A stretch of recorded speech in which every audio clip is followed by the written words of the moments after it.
ప్రేమపూర్వకంగా వాళ్ళు ఎవరి మీద ఒత్తిడి పెట్టరు. మా మతంలోకి రాండి, మా దేవుడే క్రీస్తు వారు నిజమైన దేవుడు అని చెప్తాను కదా. మీకు నిజంగా సోయి ఉంటే ఈ విద్వేషపూరితమైన మెసేజ్లు పెట్టి రెచ్చగొట్టుడు కాదు.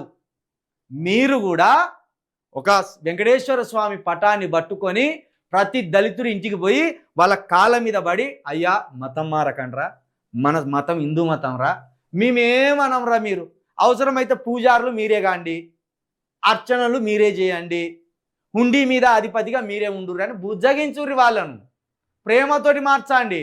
దాడులు చేస్తే మీ దాడులకు ఎవ్వడు భయపడడు. నేను చెప్తున్నా, ఎంతకాలం భయపడతారు దాడులకు? ఒక్కరోజు భయపడతారు, 2 రోజులు భయపడతారు. మొత్తం దళిత జాతి అంతా ఒకసారి తిరగబడితే ఏడికి పోతారు మీరు? 80 లక్షల మంది దళితులు ఏడికి పోతారు? మీరు చెప్తున్న సంస్థ వాళ్ళు ఏడికి ఉరుకుతారు? వాళ్ళేమో క్రిస్టియన్లు ప్రేమతోటి మారుస్తాను. మీ రోగం న్యాయం చేస్తాం, మీ ఇంట్లో బాధలు ఉంటే దేవుడికి ప్రార్థన చేసి, మరి నిజంగా అట్లే చేస్తారు. ఒక క్రిస్టియన్ ఇంట్లో బాధ వస్తే మరొక క్రిస్టియన్ ఆ ఇంట్లో ప్రార్థన చేస్తారు మోకరించి. ఒక పలాని క్రిస్టియన్కి బాధ కలిగింది యేసయ్యా, ఆ బాధ తీసేయని ఈ క్రిస్టియన్ మోకాల మీద ఉండి ప్రార్థన చేస్తారు.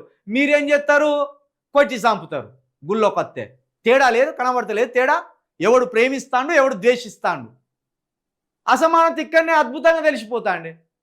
అద్భుతంగా తెలిసిపోయినాక అసమానత వాడి మీ దగ్గర ఎందుకుంటాడు? మీరు విద్వేషపూరితలని వాడు ఇంకో దారి పడతాండి. ముందు మీరు మారాలి. మీలాంటి ఇప్పుడు ఇక్కడ మెసేజ్ పెట్టిన లాంటి వాళ్ళు మారితే ఖచ్చితంగా మళ్ళీ వాళ్ళు హిందుత్వంలోకే వస్తారు.